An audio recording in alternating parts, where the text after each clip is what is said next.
Hey guys, I hope that the Confucius reading is going well for you and that you're enjoying the conversation that we've been having. Um, Listen, I got something I wanted to talk to you guys about. It is around a particular issue that tends to come up when reading Confucius, especially if you're reading Confucius for the first time. And it is funny because it's something that comes out both of the classical Western tradition looking at him, and really it's something that kind of comes up within the Chinese tradition itself, has a habit of, as it were, forgetting this. The question I want to bring up, the issue I want to bring up, is the question of creativity. Is it possible in Confucianism, and where is it in Confucianism? Um, I guess I bring it up because of this. On the face of it, it seems as though there really isn't very much room for creativity of Confucianism. I mean, after all, think about this. Um, First of all, you look at the analects. Every action has an element of what?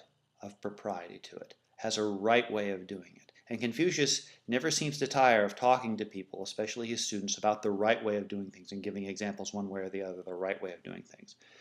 Well, if there is a right way of doing things, if there is a propriety to doing things, it seems to presuppose that there's a certain rigidity to the way in which this must be done. There's a right way and there's a wrong way. There's a my way, there's a highway. There's the straight line, and then there's whatever else, and it doesn't work. Seems to suggest there's not a lot of room for innovation or creativity there, right? That's one thing we got. Second thing we got, as you've no doubt noticed, we're looking at a system of thought that is profoundly influenced by not just the nature of human relationships, but the structure of them. This was brought up a little bit earlier, but in a couple of the posts that you guys mentioned, but there are the 5 basic relationships that exist in human nature, right? The father-son, older brother, younger brother, student-teacher, friend-friend, and then the master and his servant. And I suppose the husband-wife relationship too.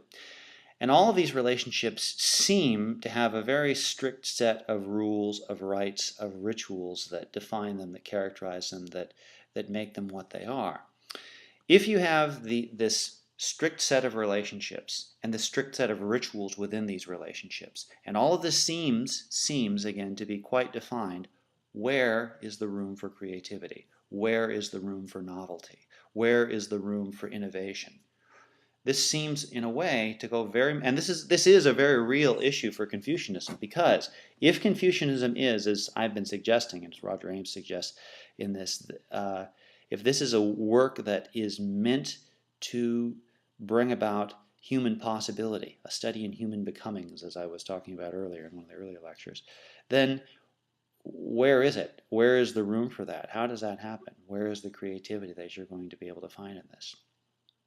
Well, that is a tricky question, but there is an answer to it.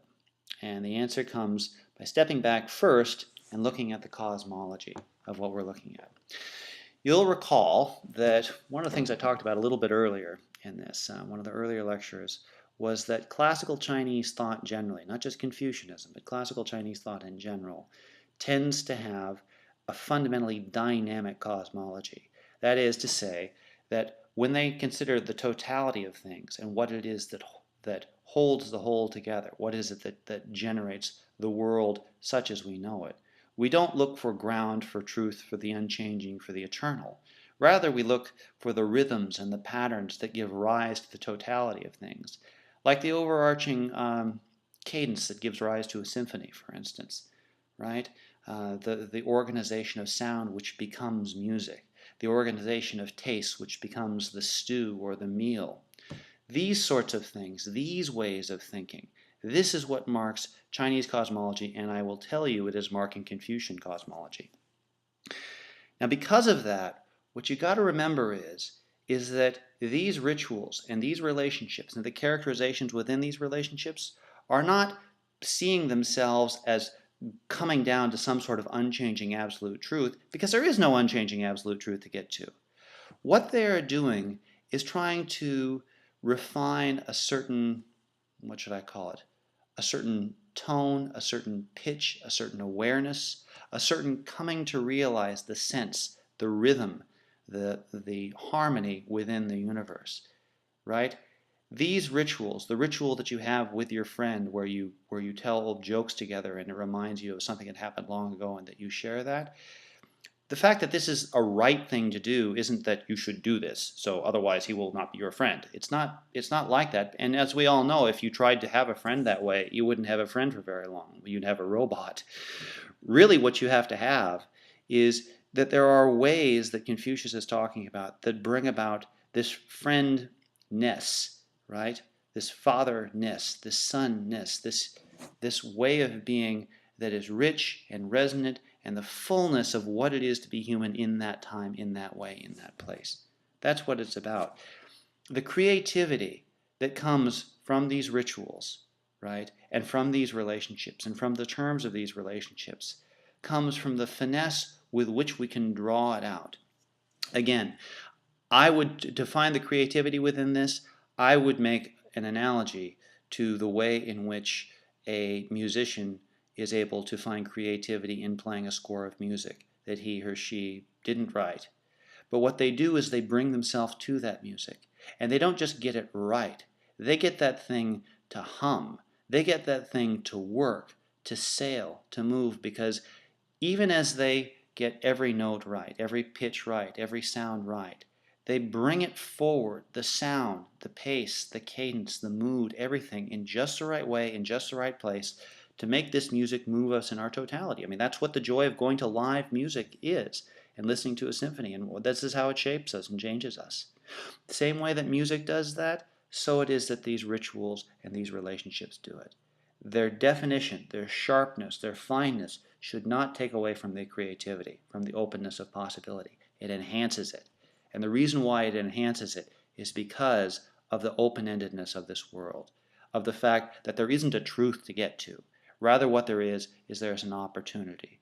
There's an opportunity to make this authoritative conduct, this humaneness, this rightness of action resonate deeply and thoroughly. That's where creativity comes from within this, right?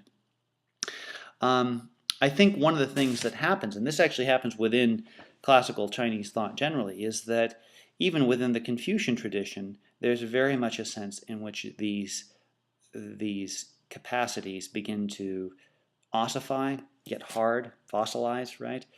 They begin to be something that have less to do with finding a way to finesse the way that they work and become more a matter of rule following. And as we all know, or at least have seen at some point or another, when you follow a rule simply for the sake of following the rule, rather than trying to engage the spirit of the rule so it gives a deeper, richer way of engaging the world, what ends up happening? Well, ironically, what you end up doing is destroying the very spirit that you seek to bring out by being too rigid to the rules, to the laws that organize the rules. Well, so it is with the history of Confucian thought. Confucian thinking goes through cycles in the history of classical Chinese thought.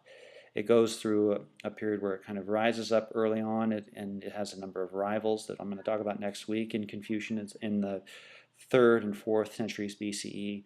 It kind of comes to a crescendo at the Han Dynasty, so 1st century BCE, 1st century of the Common Era, into the 2nd century of the Common Era. It kind of dies down during the Buddhist period, which we'll talk about a little later, and then comes back up again in the medieval period, in the 9th, 10th, 11th centuries, sort of, again, reaching a great crescendo with Jushi. In the 12th century, it falls back down again, and then rises up again in the Qing period, in the 17th century and the 18th century, and into the 19th century.